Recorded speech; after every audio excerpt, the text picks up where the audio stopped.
وسلم کی حیات اٹھا کر کے دیکھ لیجئے. حضرت عائشہ فرماتی ہیں, بخاری کتاب الجہاد کی روایت ہے, کہ آپ صلی اللہ علیہ وسلم کا انتقال ہوا, اس وقت آپ کی زرہ ایک یہودی کے ہاں رہن رکھی ہوئی تھی. اس کا مطلب آپ یہودیوں سے لین دین بھی رکھتے تھے. اس طرح غیر مسلموں سے آپ کے تعلقات تھے. ابو طالب آپ کے چچا ہیں, زندگی بھر شرک پر جمے رہے, غیر مسلم ہی رہے, اور شرک کے اوپر ہی, کفر کے اوپر ہی ان کی موت ہوئی. لیکن نبی کریم صلی اللہ علیہ وسلم نے کبھی بھی ان سے خیر خواہانہ جذبہ نہیں چھوڑا اور خیر خواہانہ رویہ کبھی نہیں چھوڑا. آپ دیکھیں گے کہ نبی کریم صلی اللہ علیہ وسلم جب طائف سے واپس ہوئے اور مکہ میں داخل ہونے پر مجبور ہوئے, تو آپ نے وہاں کے ایک غیر مسلم, ایک کافر مطعم ابن عدی سے پناہ چاہی. مطعم ابن عدی اپنے بچوں کو لے کر کے, اپنے نوجوان بیٹوں کو لے کر کے مکہ کے باہر آیا اور تلواروں کے سائے میں نبی کریم صلی اللہ علیہ وسلم کو مکہ میں لایا اور کہا کہ کسی نے اگر محمد کے اوپر صلی اللہ علیہ وسلم آنکھ اٹھا کر بھی دیکھا غلط انداز سے تو اس کی آنکھیں نکال لی جائیں گی. کثیر بیٹے بھی, زیادہ بیٹے بھی طاقت کا سبب بنتے ہیں. تمام کے تمام بیٹے تلواریں سونت کر کے باہر نکلے اور نبی کریم صلی اللہ علیہ وسلم کو تلواروں کے سائے میں مکہ کے اندر لایا گیا. مطعم ابن عدی کے بارے میں نبی کریم صلی اللہ علیہ وسلم اس کے مرنے کے بعد کہتے تھے وہ کفر کے اوپر ہی مرا. کچھ لوگ گرفتار ہو کر کے آئے تھے, بدر کے قیدی. نبی کریم صلی اللہ علیہ وسلم نے فرمایا اگر ان گندے لوگوں کے بارے میں آج مطعم ابن عدی ہوتے اور سفارش کرتے تو سب کو چھوڑ دیتا تھا. اللہ اکبر, یہ احسان کی قدر ہے نبی کریم صلی اللہ علیہ وسلم کی نکاح. بخاری کی روایت ہے کہ اگر آج ان گندے لوگوں کے بارے میں مطعم ابن عدی سفارش کرتے تو میں چھوڑ دیتا. اللہ اکبر, قیدی ہیں اور ان کے چھوڑنے کی بات کہی جا رہی ہے. بدر کے جو قیدی گرفتار ہو کر کے آئے, نبی کریم صلی اللہ علیہ وسلم نے کہا جو لوگ فدیہ نہ دیں, ایک ایک قیدی جو پڑھا لکھا ہے وہ 10 مسلمان بچوں کو تعلیم دے دے. یعنی غیر مسلم مسلمان بچوں کو تعلیم دے سکتا ہے. یہ اسلام کی وسیع القلبی ہے, اسلام کی فراخ دلی ہے. اور میں تو یہ کہوں گا یورپ کے پاس کیا تھا؟ یورپ تو بھوکا ننگا تھا. اندلس کے سائنسداں, اندلس کے اسکالرز, اندلس کے عالم یورپ سے پکڑ پکڑ کر کے لاتے تھے ان جاہلوں کو اور ان کو تعلیم دیتے تھے. سائنس کی تعلیم, سماجیات کی تعلیم, دنیا کے تمام علوم کی تعلیم دیتے تھے. ان کے پاس تھا کیا؟ ان کو جو کچھ ملا ہے وہ اسلام سے ملا ہے اور مسلمانوں سے ملا ہے.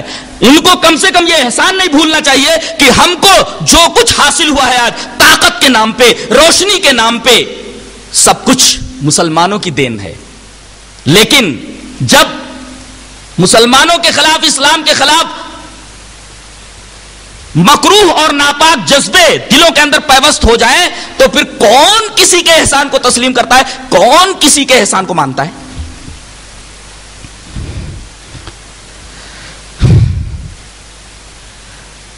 غیر مسلموں سے تعلقات کے اندر وسعت اس قدر ہے کہ اگر آپ فقہ کی کتابیں پڑھیں, حدیثوں کی جو شروحات ہیں ان کا آپ مطالعہ کریں تو آپ کو اسلام کی فراخ دلی اور اسلام کے اصولوں کی وسعت دیکھ کر کے بڑی حیرت ہوگی.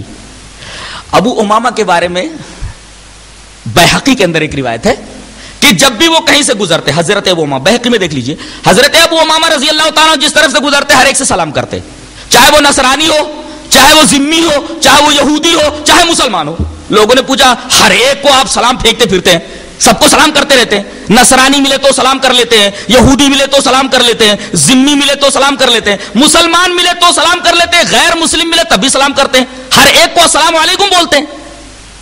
مسلمانوں کے درمیان یہ مسئلہ مختلف ہی ہے علماء کے درمیان کہ غیر مسلموں کو سلام کیسے کیا جائے اور وہ سلام کرے تو کیسے جواب دیا جائے. میں اس بات کا قائل ہوں کہ ان کو السلام علیکم کہنا جائز ہے.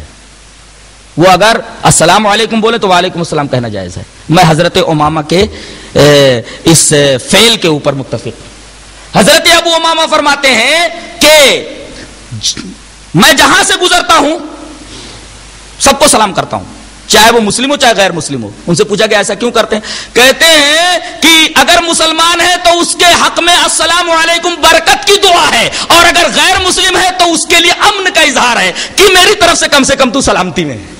یہ مطلب لے رہے حضرت ابو امامہ. میں حضرت ابو امامہ کے اس فعل سے اور قول سے متفق ہوں. غیر مسلم کو سلام کیا جا سکتا ہے، اور وہ سلام کرے تو جواب دیا جا سکتا ہے۔ اسی طریقے سے آگے بڑھ کر کے ایک اور بات عرض کروں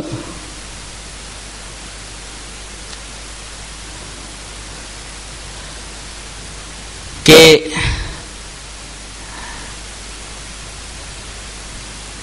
اچھے سے اچھے تعلقات غیر مسلموں کے ساتھ بنانے میں اسلام اس کو ناپسندیدہ قرار نہیں دیتا۔ ان کو قریب کرو، جب قریب ہوں گے تب نہ ان کے سامنے آپ اسلام کے محاسن پیش کریں گے، ورنہ اس کے علاوہ اور کیا صورت ہے۔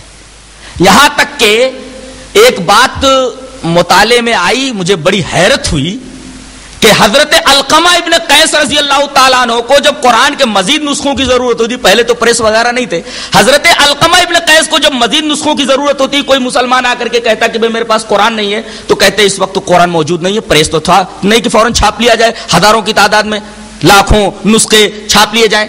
تو وہ ایک عیسائی سے بولتے ارے بھائی ذرا جلدی سے 2-4 دن کے اندر 2-1 نسخے تیار کر دو، ذرا فلاں مسلمان کو قرآن کی ضرورت ہے۔ ذرا غور فرمائیے کہ اس عیسائی سے قرآن لکھنے کی بات کر رہے ہیں حضرت علقمہ ابن قیس، اور یہ روایت محلہ کے اندر موجود ہے ابن حزم کی، بہت زبردست کتاب ہے، جس کے بارے میں کہتے ہیں جس نے محلہ نہیں پڑھی ابن حزم کی وہ فقیہ نہیں، وہ عالم ہی نہیں ہے جس نے محلہ نہیں پڑھی۔ جب میں نے یہ قول کسی کا دیکھا یا سنا تو میں نے محلہ کو سرسری طور پر پڑھ ڈالا کہ کہیں یہ نہ کہے کہ تم نے محلہ نہیں پڑھا ہے لہذا آپ عالم نہیں ہیں۔ کہتے ہیں کہ محلہ ابن حزم جس نے نہیں پڑھی وہ عالم ہی نہیں ہے، اس کے اندر یہ مسئلہ موجود ہے کہ علقمہ ابن قیس جب قرآن کے نسخوں کی ضرورت انہیں ہوتی تو ایک عیسائی سے کہہ دیتے کہ قرآن کا نسخہ لکھ کر کے مجھے دے دو۔ اس کا مطلب یہ ہوا کہ قرآن کو بغیر وضو کے چھونا جائز ہے۔ کون بولتا ہے کہ قرآن کو بغیر وضو نہیں چھو سکتے؟ میں اس بات کا قائل ہوں کہ قرآن کو بیٹ بک بناؤ، بیٹ بک بناؤ، رکھا رہے قرآن حکیم پڑھو آپ۔ ہاں حدث اکبر ہو، آپ جنوبی ہوں تو آپ نہا لیجئے۔ وضو کے بارے میں اس بات کا قائل ہوں کہ بغیر وضو کے قرآن کو چھویا جا سکتا ہے۔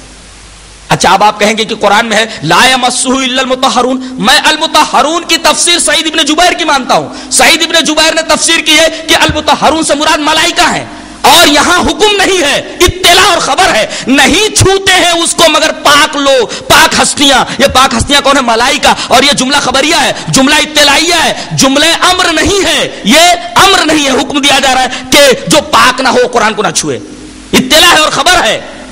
اور مطہرون سے مراد سعید ابن جبیر کی روایت کے مطابق ملائکہ ہے۔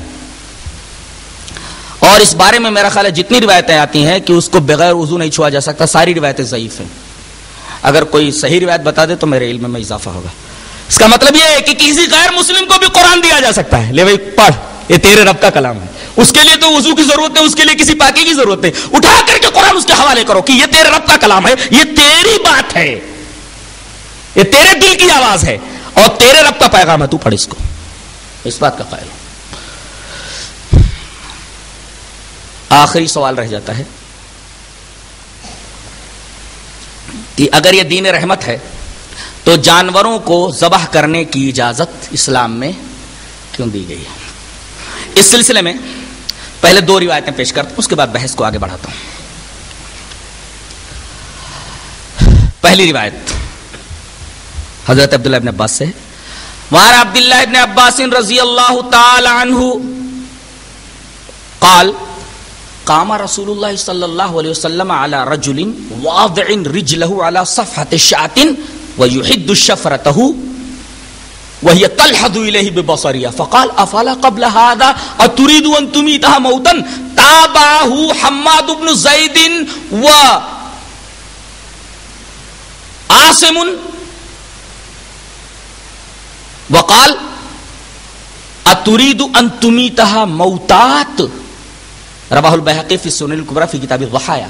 حضرت امام بیہقی اس حدیث پاک کو سنن الکبریٰ کے اندر لائے اور جہاں قربانیوں کا بیان ہے یہ روایت موجود ہے حضرت عبداللہ ابن عباس سے۔